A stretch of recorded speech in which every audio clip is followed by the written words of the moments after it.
Cristiano Ronaldo, compañero de selección, ídolo de generaciones, escribió apenas una frase. Pero fue suficiente. Porque había verdad en sus palabras. No hay palabras. Solo dolor. Paz, hermano. El mensaje, breve y sincero, recorrió el mundo en segundos. Decía lo que todos sentían. Que no había forma de explicar lo que se estaba sintiendo.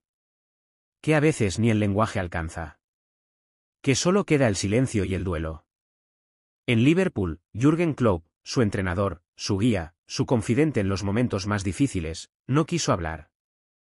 Lo conocía demasiado. Lo quería demasiado.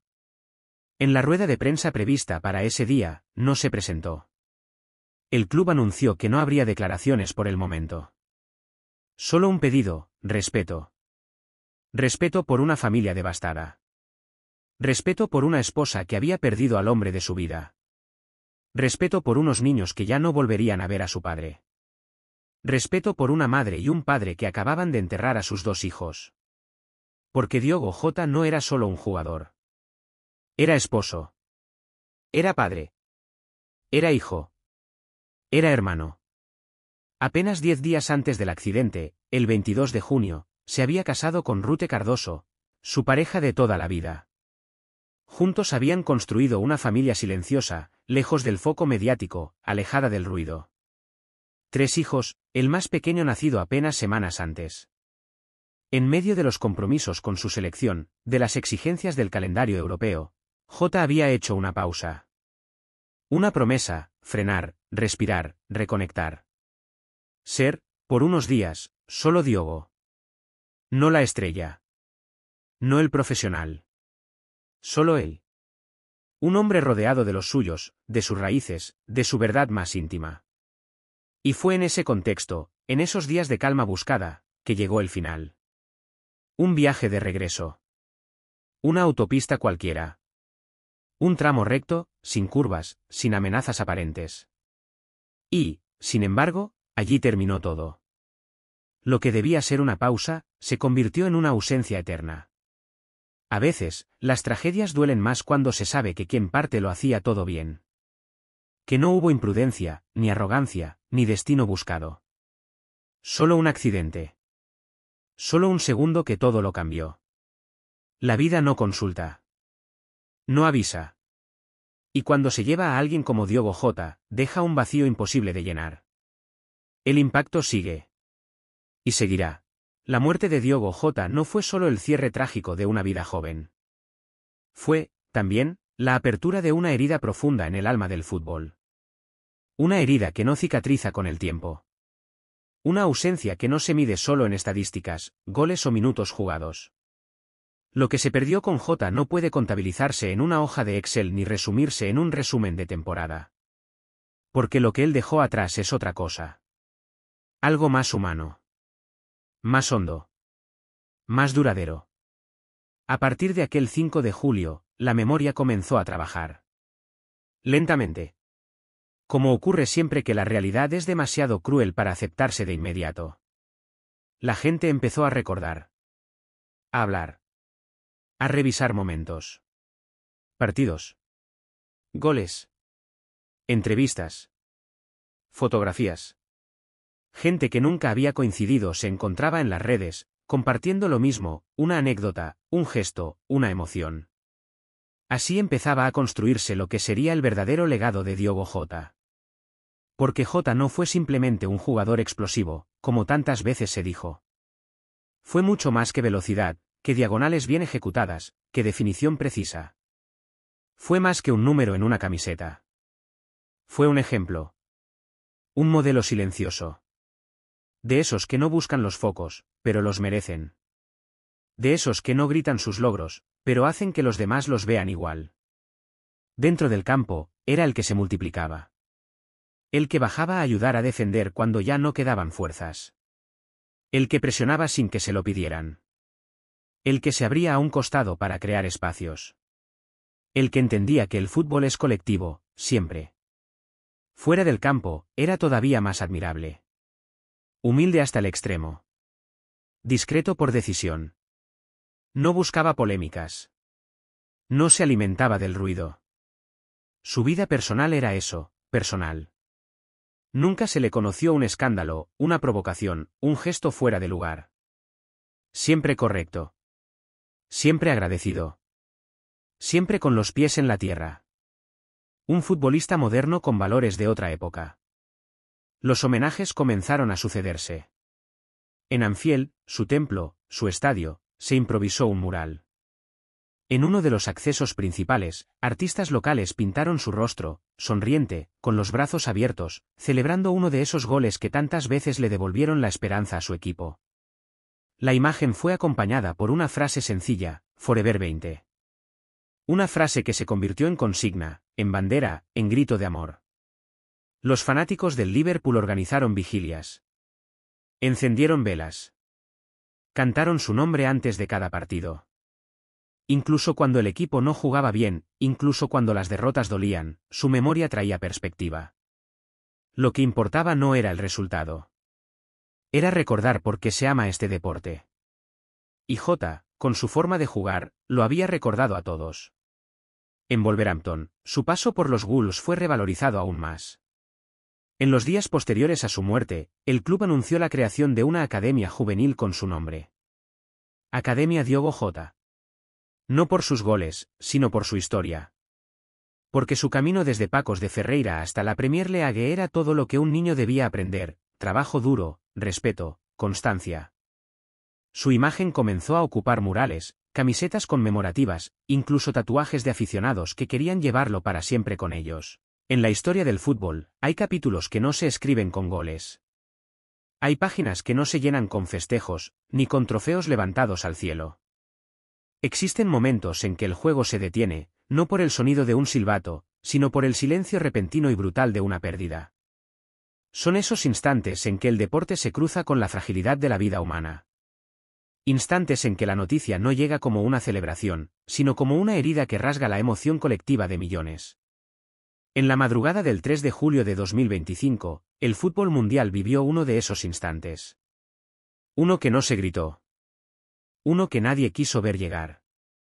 Diogo Jota, figura insustituible del Liverpool, referente brillante de la selección portuguesa, hijo, esposo, padre, hermano, amigo, dejaba este mundo junto a su hermano menor en un trágico accidente de tráfico en el noroeste de España. Tenía 28 años. Y aunque su tiempo fue breve, su paso fue profundo. La suya fue una luz de esas que no se apagan sin dejar una estela. Pero esa noche, la oscuridad fue más rápida. Eran las 12:30 de la madrugada. Una recta desierta de la autopista 52, a la altura del municipio de Cernadilla, provincia de Zamora, se convertía en el escenario invisible de una tragedia que sacudiría a un continente. En esa carretera, envuelta por la oscuridad del campo castellano y el silencio de la hora, avanzaba a gran velocidad un Lamborghini Huracán de color negro. Había sido alquilado por unas horas, un breve escape familiar entre partidos, entrenamientos y concentraciones. Al volante, Diogo Jota. A su derecha, su hermano Andrés Silva, también futbolista. Jóvenes, talentosos, llenos de vida. Y en apenas segundos, nada. El vehículo, según reportes de la Guardia Civil, intentó realizar un adelantamiento en una zona de escasa visibilidad. Fue entonces cuando uno de los neumáticos, sometido al estrés de la velocidad y el calor del asfalto, estalló sin aviso. El automóvil perdió adherencia, se desvió sin control, se salió violentamente de la calzada y terminó volcado en la mediana. Luego, el fuego. Voraz. Impiadoso. Imposible de contener. Las llamas consumieron el chasis, la estructura y todo lo que había dentro. Todo ocurrió en segundos. No hubo testigos oculares. No hubo margen para una maniobra salvadora. No hubo tiempo para un grito, ni para una súplica. Solo silencio. Solo fuego. Solo muerte. Los primeros en llegar fueron los bomberos, alertados por un conductor que había pasado minutos después. Lo que encontraron fue devastador. El vehículo era ya un amasijo de hierros carbonizados. Dentro, los cuerpos de los dos jóvenes, irreconocibles, sin posibilidad de rescate, sin oportunidad de despedida. El reloj marcaba una hora imposible, pero el tiempo ya se había detenido mucho antes. En ese punto de la autopista, en medio de la noche española, el fútbol había perdido a uno de los suyos. La noticia comenzó a circular de forma difusa a través de las redes sociales. Algunos medios locales empezaron a recoger rumores. En los grupos de WhatsApp de aficionados portugueses y en las páginas de seguidores del Liverpool, comenzaron a aparecer mensajes de incredulidad, de desconcierto, de confusión. ¿Diogo Jota? ¿Un accidente? ¿Muerto? Nadie quería creerlo. Nadie podía. Durante las primeras horas del amanecer, el entorno cercano del jugador intentaba, en medio de la conmoción, verificar los hechos. Representantes, amigos, familiares, todos mantenían una tensa espera ante lo inminente. Mientras tanto, el silencio de los canales oficiales solo aumentaba la angustia. Pero a medida que avanzaban las horas, la verdad comenzaba a imponerse. Una verdad cruel, irreparable, definitiva, para siempre. Lo que siguió fue una ola de dolor que recorrió el mundo entero. Desde Oporto hasta Liverpool. Desde las calles de Portugal hasta los estadios de la Premier League. El fútbol, esa maquinaria de pasión, se detuvo para llorar. En los vestuarios, la noticia cayó como un golpe seco. En la selección portuguesa, aún marcada por los recuerdos de Jota en la última Eurocopa, el silencio fue absoluto. Nadie podía encontrar palabras. Nadie quería que fuera cierto. En Anfield, donde tantas veces la voz del público coreó su nombre, la tristeza se volvió densa. En cada rincón del mundo donde el fútbol es más que un juego, la noticia se sintió como una pérdida personal. Porque Diogo Jota era mucho más que un futbolista. Era talento puro. Era garra, inteligencia, entrega. Pero también era humildad, era cercanía, era alegría. Era ese tipo de jugador que hace que miles de niños sueñen con ser como él.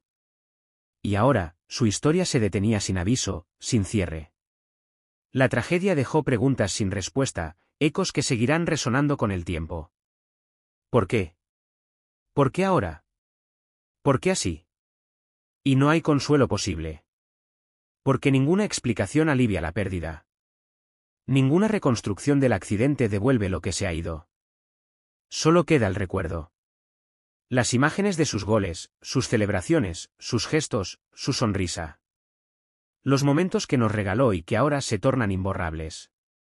Porque cuando alguien como Diogo Jota se va, no muere solo un deportista. Muere una parte del relato colectivo del fútbol. Muere un símbolo. Muere un futuro que ya no será. La muerte, a veces, se cruza con el deporte sin previo aviso. Y en ese cruce, todo se detiene. En la madrugada del 3 de julio, lo que se detuvo fue una promesa hecha realidad, una carrera en ascenso, una familia, un hermano, un hombre. Diogo Jota se fue. Y con él, se fue también una parte del alma del fútbol contemporáneo. Lo recordaremos siempre, no por cómo murió, sino por cómo vivió cada partido, cada jugada, cada paso. Porque su legado ya no está en el césped, sino en el corazón de todos los que alguna vez lo vieron jugar. El impacto fue inmediato. Abrupto. Insoportable. Una conmoción que atravesó fronteras, idiomas, clubes, generaciones. La noticia, todavía sin rostro y sin forma, cayó sobre el mundo del fútbol como un puñetazo invisible al pecho. En Inglaterra, donde Diogo Jota había dejado una marca imborrable con la camiseta del Liverpool, el silencio fue absoluto. No fue el silencio del descanso o de la meditación, sino ese silencio denso, cruel, que llega cuando algo irremediable ha sucedido. En Melwood, el centro de entrenamiento, nadie hablaba.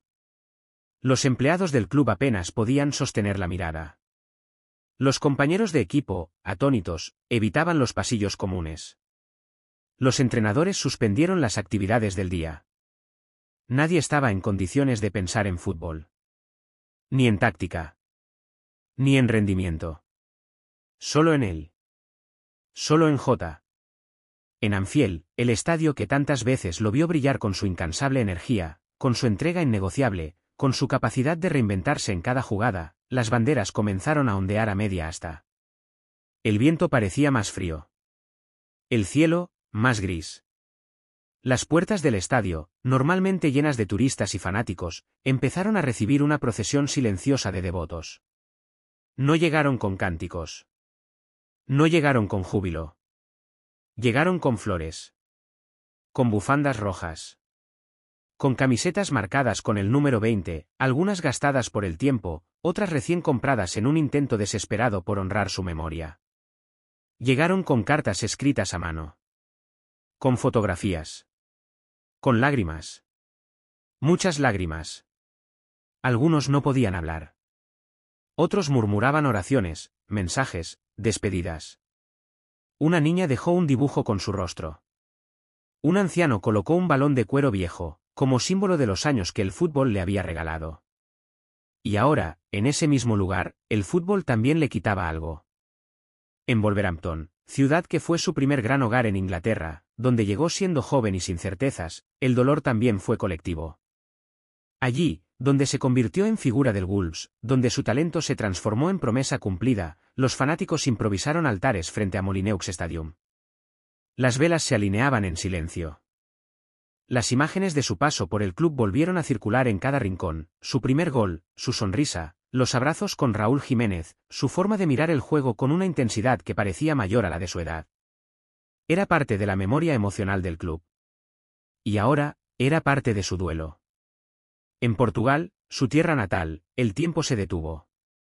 Las emisoras de radio interrumpieron su programación habitual para leer, entrecortadamente, los primeros informes.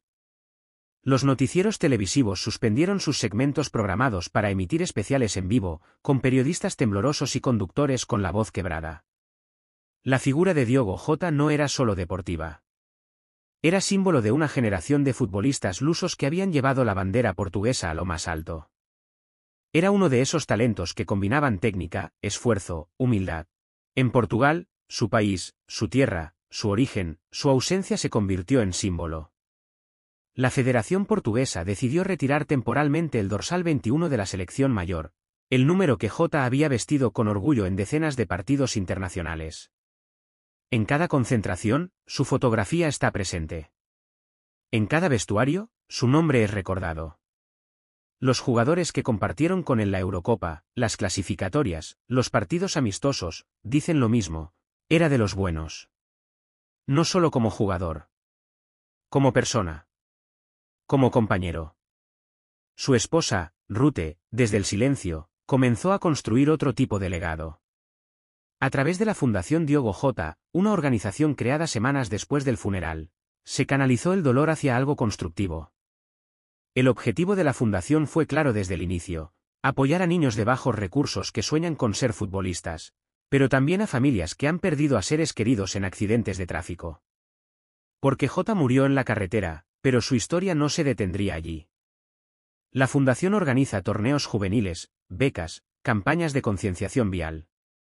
Su legado vive en cada niño que encuentra una oportunidad gracias a su nombre. En cada estadio donde jugó, su recuerdo permanece. En el Metropolitano de Madrid, donde vistió fugazmente la camiseta del Atlético. En Do Dragao, donde deslumbró con el Porto. En Pacos, donde todo empezó. En Anfield, donde alcanzó la cima. Y en Gondomar, donde descansa. Y más allá de todo eso, su figura ya no pertenece solo al fútbol. Pertenece a la memoria de un país que lo vio crecer. A los afectos que lo conocieron. A los miles que lo admiraron. A los millones que, aun sin conocerlo, sintieron que lo perdieron. Diogo Jota vivió 28 años. Murió cuando parecía estar llegando a lo más alto. Pero su historia, su huella, su presencia, no se mide por la cantidad de años vividos, sino por la intensidad de su paso. Fue breve. Pero fue profunda. Como una estrella fugaz que ilumina más en su instante que muchas otras.